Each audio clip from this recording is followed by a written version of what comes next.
পইচা কৈছে, পইচা নাই বুলি কৈছে। পইচা নাই বুলি মানে পিস্তল দিয়ে কিনে মাথাত পইচা দে নহ'লে গুলি কৰি দিম বুলি কৈছে। মই চিধা গাড়ীখন তিনিচুকীয়া ফালে যোৱা গাড়ীখন মই বেক কৰি দিলোঁ। বেক কৰি কিনে মই আহি ডাঙৰ স্থান পালোঁহি। ডাঙৰ স্থান পাই কিনে ফালে হেৰি সোমাই দিলোঁ, আপোনাৰ লাইনত সোমাই দিলোঁ। আপুনি গাড়ী চলাই নি? মই গাড়ী নিজৰ গাড়ী আছে মোৰ। কি গাড়ী? I-20। তাৰপিছত সেইফালে সোমাই কেনে বাগানতে পূৰা মাথাতে একদম দি দিলে, গোটেই সৰহ তেজ ওলাই গ'ল। মইতো মৰিলোঁ বুলি ভাবিলোঁ ন। মাথাত কি তেজ ওলালে আপোনাৰ? পিষ্টল দি মাৰি দিলে, সেই পিছফালে বহি আছিলে মোৰ গাড়ীখন। কিবা হেৰি হৈছে নেকি? পাতিছে পিছফালে দি বহি আছিলে, বহি কিনে মাথাতে মাৰি দিলে, টানকৈ মাৰি দিলে। পিছত মই নামিলোঁগৈ, নামি কেনে দা এখন আছিলে, তাকো পূৰা ঘপিয়াইছোঁ খালি মই, অকল মাথাতে ঘপিয়াইছোঁ মই। সেই খালি ক'ত এডমিট হৈ আছে নাজানো খালি। যিটোৱে গুলিয়ালে তাকে ঘপিয়াইছে নেকি? অঁ, তাকে ঘপিয়াইছোঁ মই। তাৰ আগতে চিনি পায় আপুনি? নেপাওঁ। এনে দেখিছে নাই তাক আগতে? নাই, তাৰ লগতহে দেখিছোঁ, সেইটো দেখা নাই। যোনটোৱে পিষ্টলত সিহঁতে কিহত আহিছিলে?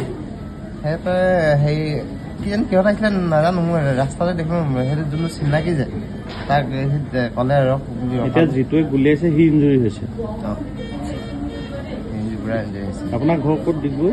ডিগবৈ ৰামনগৰ 3 নম্বৰ গ'ল। আৰু সি যিটোক চিনি পায় আপুনি, তাৰ ঘৰ ক'ত? তাৰ ঘৰ মোৰ ডাউট গোপানাইত হয় নেকি, গোপানাই গেছ চিলিণ্ডাৰত হয় নেকি।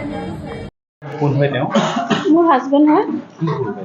মই তেনেকৈ একো ভালকৈ নাজানো। সি দুপৰীয়া 12টামান ভাতকেইটা খাই ওলাই গৈছিলে। তাৰপিছত সি 3:30, 3:30মান বজাত মোক ফোন কৰিছে, মোৰ বোলে কাজিয়া হ'ল, মাৰপিট বোলে, মোক বোলে কাটিলে, মোক গুলিয়ালে, সেনেকৈ বুলি মানে প্ৰথমতে কোৱা নাছিলে। কাজিয়া হ'ল বোলে, তই আহচোন বুলি ক'লে। মই তেতিয়া ভাইটি ঘৰলৈ গ'লোঁ। মই বোলে ভাইটি ঘৰত আছোঁ, মোৰ দেউতাৰ ঘৰত আছে বুলি ক'লে মানুহজনে। তাৰপৰা তালৈ গৈ দেখিছোঁ মানুহটো গোটেই তেজে তেজ, তাৰপিছতে বুকুত গুলি লাগি আছে। তাৰপাছত মই মেডিকেল লৈ আহিলোঁ। ইয়াত ডিব্ৰুগড়লৈ লৈ আহিলে?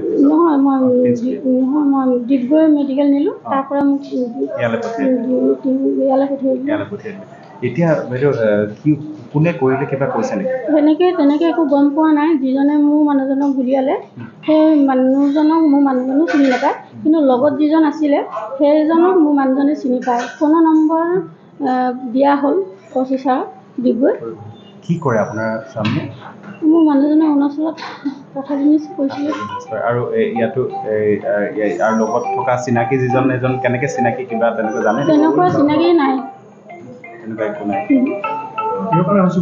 কিবা কৈছিলে আপুনি আগতে, ধৰক কেতিয়াবা কিবা তেনেকুৱা আগতে তেনেকুৱা নাছিলেতো। একো মানে আপোনাক কোৱাও নাই কি কাৰণে হ'ল, কৈছে নেকি? নাই, মোক তেনেকৈ কোৱা নাই কি হ'ল। এতিয়া সেই নাম্বাৰটোৰ পৰাই গম পোৱা যাব যে কি হ'ল কি নাই, মোৰ মানুহজনক কেলৈ মাৰিব লৈছিলে, কি কথা। সেই নম্বৰটোৰ পৰাই মই আশা কৰিছোঁ যে কিবা এটা মানে তাতে প্ৰুফ পাম বুলি। ক'ত মাৰিছে, কি হৈছে? আপোনাৰ বুকুত গুলিয়াইছে, আৰু তাৰপিছতে মূৰত আপোনাৰ হেৰি বন্দুকে মাৰিছে নে দাহে কাটিছে, সেইটো ক'ব পৰা নাই।